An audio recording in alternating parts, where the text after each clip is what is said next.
Hello students, welcome to DK maths tutorial centre. இப்போ நம்ம பார்க்க போகிறது 10th மேக்ஸில் சாப்டர் 8ல் எக்ஸசைஸ் 8.3ல் 6th சம் பார்க்க போகிறோம்ப்பா. வாங்க சம் எப்படி பண்ணலாம் பார்க்கலாம். இந்த கொஸ்டின் பெருசாக இருக்குது, சம்மும் பெருசாக இருக்கும், கஷ்டமாக இருக்கும்னு நினைக்காதீங்க. சம் வந்து ரொம்ப ஈஸி தான். எப்படி பண்ணலாம் பார்க்கலாம்.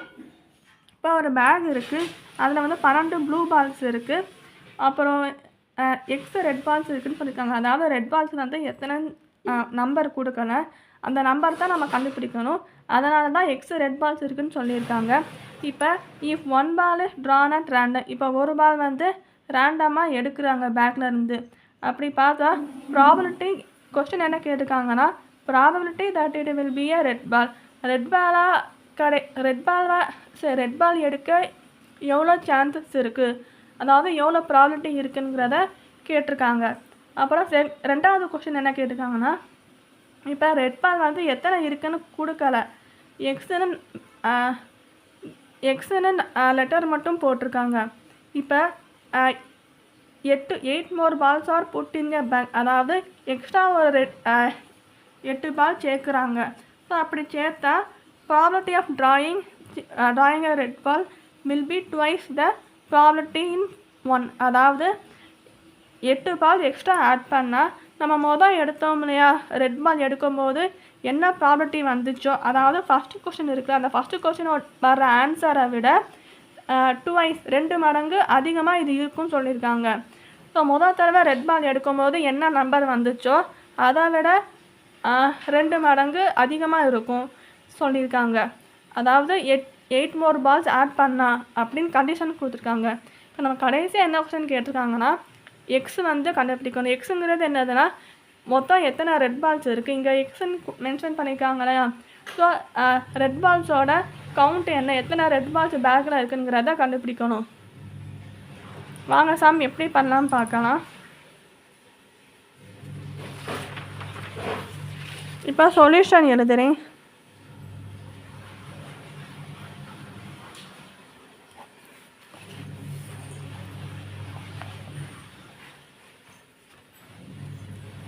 சொல்யூஷன் வாங்க சாம் எப்படி பண்ணலாம் பார்க்கலாம்.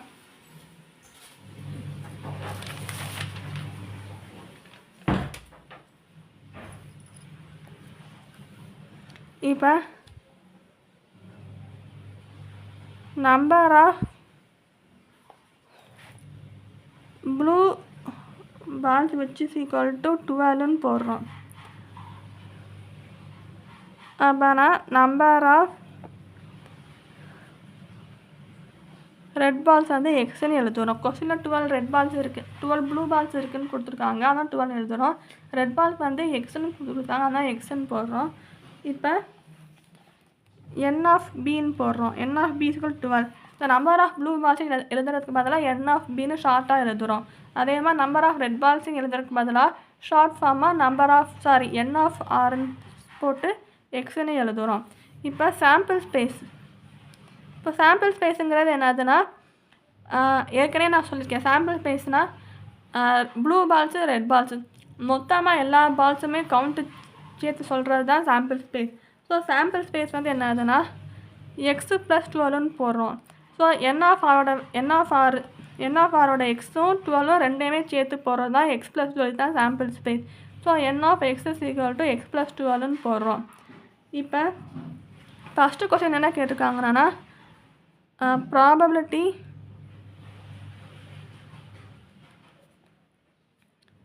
ஆஃப் கெட்டிங் ரெட் பால் என்னன்னு கேட்டிருக்காங்க. இதுதான் ஆமாம், ப்ராபபிலிட்டி ஆஃப் கெட்டிங் ரெட் பாலோட ப்ராபபிலிட்டி என்னன்னு தான் ஃபஸ்ட் கொஸ்டின் கேட்டிருக்காங்க. அப்போனா பி ஆஃப் ஆர் கண்டுபிடிக்கணும். ஸோ பி ஆஃப் ஆர் எப்படி எழுதலாம், n of R divided by n of எஸ்ன்னு எழுதலாம். ஸோ என் ஆஃப் ஆரை வந்து எப்படி, என் ஆஃப் ஆரோட வேல்யூ என்ன, இங்கே எக்ஸ் இருக்கா, என் ஆஃப் எஸ்ஸோட வேல்யூ என்ன, ஸோ எக்ஸ் + 12 இருக்கா. ஸோ இதுதான் பி ஆஃப் ஆரோட வேல்யூ. ஸோ எக்ஸோட வேல்யூ தெரிஞ்சால் தான் நம்ம பி ஆஃப் ஆரோட வேல்யூ கண்டுபிடிக்க முடியும். ஸோ அடுத்த எக்ஸோட வேல்யூ எப்படி கண்டுபிடிக்கலாம்னு பார்க்கலாம். அடுத்த ஸ்டெப் கொஸ்டினில் என்ன கொடுத்துருக்காங்கன்னா, 8 more balls are addedன்னு கொடுத்துருக்காங்க. ஸோ 8 more balls வந்து ஆட் பண்ணால் number of red balls is equal to x plus 8ன்னு வந்துடும். அப்போனா என் ஆஃப் ஆர் பதிலாக R2 எழுதும். ஏன்னா எக்ஸ்ட்ரா ஒரு 8 பால்ஸ் கேட்கறனால என் ஆஃப் R2ன்னு எழுதுவோம். ஸோ எக்ஸ் ப்ளஸ் 8ன்னு போட்டுருணும். அதுக்கப்புறம் சாம்பிள் ஸ்பேஸும் மாறும். சாம்பிள் ஸ்பேஸ் ஆல்ரெடி என்ன இருக்குது, எக்ஸ் ப்ளஸ் 12 இருக்கா. ஸோ அதோட எக்ஸ்ட்ரா 8 நம்பரை ஆட் பண்ணிக்கணும். சாம்பிள் ஸ்பேஸ் வந்து என் ஆஃப் எக்ஸ் எக்ஸ் ப்ளஸ் 12 இருக்குல்லப்பா, அதோட என் ஆஃப் எஸ் இருக்குல்ல எக்ஸ் ப்ளஸ் 12, இதோட 8 வந்து சேர்த்துக்கணும். ஸோ எக்ஸ் ப்ளஸ் 20ன்னு வந்துடும். ஸோ எக்ஸ் ப்ளஸ் வந்து இதை வந்து போட்டுடணும். அதுக்கப்புறம் இதோட கொஸ்டினில் என்ன கேட்டிருக்காங்க, probability. So probability of getting red ball is twice than first one. So first நம்ம ப்ராபபிலிட்டி பி ஆஃப் ஆர் இருக்குல்ல, இதை விட 2 மடங்கு அதிகமாக இருக்குன்னு சொல்லியிருக்காங்க. இப்போ வரப்போகிற ப்ராபபிலிட்டி ஆஃப் கெட்டிங் ரெட் பால்ஸில். So P of R2 = 2 × P of R1 எழுதணும். ஸோ மொதல் probability of getting red ball இருக்குல்லையாப்பா, இதை விட 2 மடங்கு இது இருக்குன்னு சொல்லியிருக்காங்க. அதனால தான் P of R2 = 2 × P of Rன்னு எழுதுகிறோம். இப்போ இந்த ஆர் மட்டும் எழுதிக்கோங்க, அவ்வளோதான். இந்த பி ஆஃப் ஆர் இருக்குல்லையாப்பா, அது வந்து 2 × P ஆஃப் Rன்னு போடுறோம். ஈக்குவல் டு போட்டு பி ஆஃப் R2ன்னு எழுதுகிறோம். இங்கே R2 ஏன் எழுதுகிறோம்னா, புதுசாக நம்ம எக்ஸ்ட்ரா 8 ரெட் பால்ஸ் வந்து ஆட் பண்ணியிருக்கோம். அதனால தான் பி ஆஃப் R2ன்னு எழுதுகிறோம். இங்கே பி ஆஃப் R2, இங்கே என் ஆஃப் R2ன்னு எழுதுகிறோம். இப்போ பி ஆஃப் R2ஓட வேல்யூ, ஸோ பி ஆஃப் R2ஓட வேல்யூ என்னது, n of R2/n of S. இதுதான் P of R2. So P of R2 இந்த ஃபார்மேட்டில் எழுதலாம். ஸோ இங்கே என் ஆஃப் R2ங்கிறது என்னது, எக்ஸ் ப்ளஸ் 8 இருக்கா. ஸோ அந்த எக்ஸ் ப்ளஸ் 8 வந்து இங்கே போடணும். என் ஆஃப் எஸ்ஸுங்கிறது என்னது, இங்கே எக்ஸ் ப்ளஸ் 20 இருக்கா, அதனால் இங்கே எக்ஸ் ப்ளஸ் 20ன்னு போடணும். Which is equal to P of R2. இப்போ இதை நம்ம அப்ளை பண்ணணும். பி ஆஃப் R2க்கு பதிலாக எக்ஸ் ப்ளஸ் 8 / எக்ஸ் ப்ளஸ் 20 ஈக்குவல்னு போட்டு இங்கே இதை அடிச்சிடுறேன். இங்கே வந்து 2 × போட்டிருக்கா. ஸோ 2 போட்டு இன்ட்டுன்னு போட்டு ப்ராக்கெட்டும் போட்டிருக்கோங்க. ப்ராக்கெட் போட்டு பி ஆஃப் ஆரோட வேல்யூ, இங்கே பி ஆஃப் ஆர் இங்கே இருக்குது. அது அந்த பி ஆஃப் ஆரோட வேல்யூ என்ன இருக்குது இங்கே. ஸோ இதை வந்து எழுதணும், x / x plus 12, x /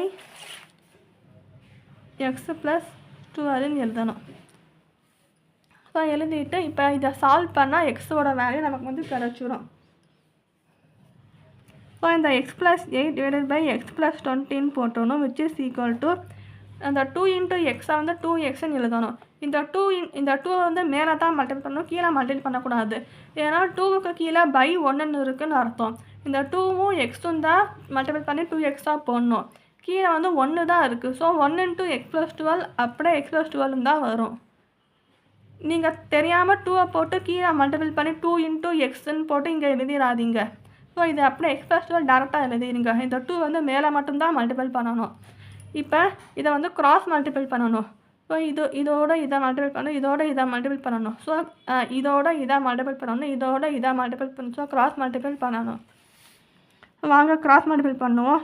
x + 8 × x + 12 which is equal to 2x × x + 20.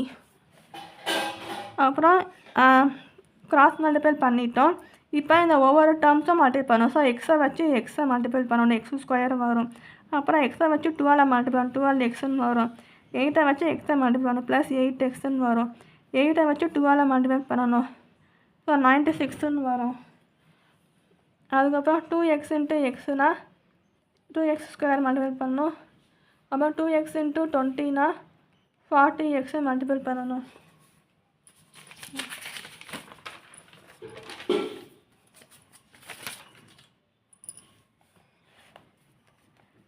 அதுக்கப்புறம் இப்போ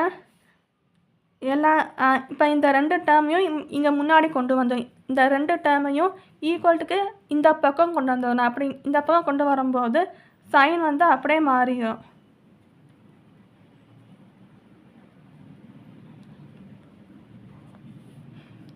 ஸோ ஸோ இப்போ பாருங்கள், இங்கே வந்து x² இருக்குது, இங்கே -2x² இருக்குது. ஸோ -2 இருக்குது, இங்கே 1 முன்னாடி வந்து 1 இருக்கதா நினச்சிக்கோங்க. ஸோ -2 1, ஸோ இங்கே +1 இருக்குது. ஸோ +1 இங்கே -2, அப்போனா -x² வந்துடும். ஸோ 2ல் தானே மைனஸ் இருக்குது, நம்பர் 2ங்கிற நம்பர் தானே பெருசு. ஸோ அந்த பேர் நம்பருக்கு சிம்பிள் எதுவோ அதுதான் இங்கே போடணும். அதே மாதிரி இதை 12x + 8x என்ன வரும், 20xன்னு வரும். ஸோ 20x - 40xனா -20xன்னு வந்துடும். அதுக்கப்புறம் +96 = 0ன்னு போடணும். இப்போ முன்னாடி வந்து இப்போ இங்கே மைனஸாக இருக்கிறத ப்ளஸ்ஸாக மாற்றிடணும். ஸோ சேஞ்ச் த சைனுன்னு போட்டுருங்க. அப்போ தான் x² + 20x - 96 = 0ன்னு வந்துடும். ஸோ இந்த 96 எப்படி சால்வ் பண்ணலாம்னா 24 4ன்னு இருக்கலாம். ஸோ 24 இன்ட்டு ஸோ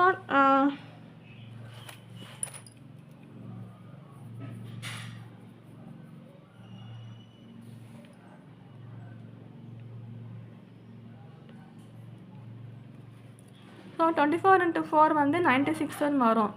அதே மாதிரி 24 - 4 வந்து 20ன்னு வரும்.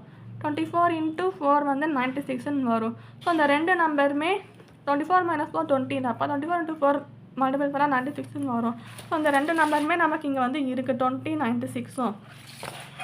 அப்போனா x² + 24x - 4xன்னு போட்டு -96 = 0ன்னு அப்படியே எழுதிடணும்.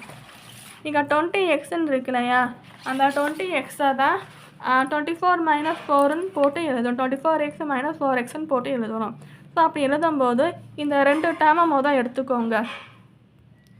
ஸோ அந்த ரெண்டு டேர்ம் எடுத்துட்டோம்னா எக்ஸை காமனாக வெளியே எடுத்துட்டு x + 24ன்னு வந்துடும்.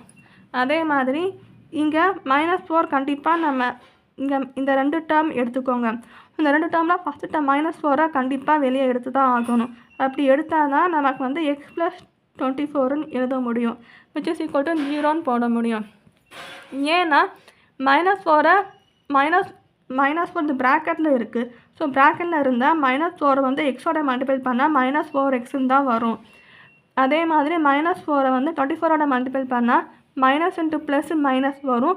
4 × 24 96ன்னு வரும். அதனால தான் நம்ம வந்து 24 + 24x - 4xன்னு எழுதுகிறோம். ஸோ இப்போ இந்த டேர்மும் ரெண்டு டேர்ம் இருக்குது, காமனாக எழுதுகிறோம். அதே மாதிரி மிச்சம் இருக்க x - 4 அதையும் ஒரு டேர்மாக எழுதுகிறோம், which is equal to 0ன்னு போடுறோம். So x is equal to -24, அப்புறம் x is equal to 4ன்னு வந்துடும்.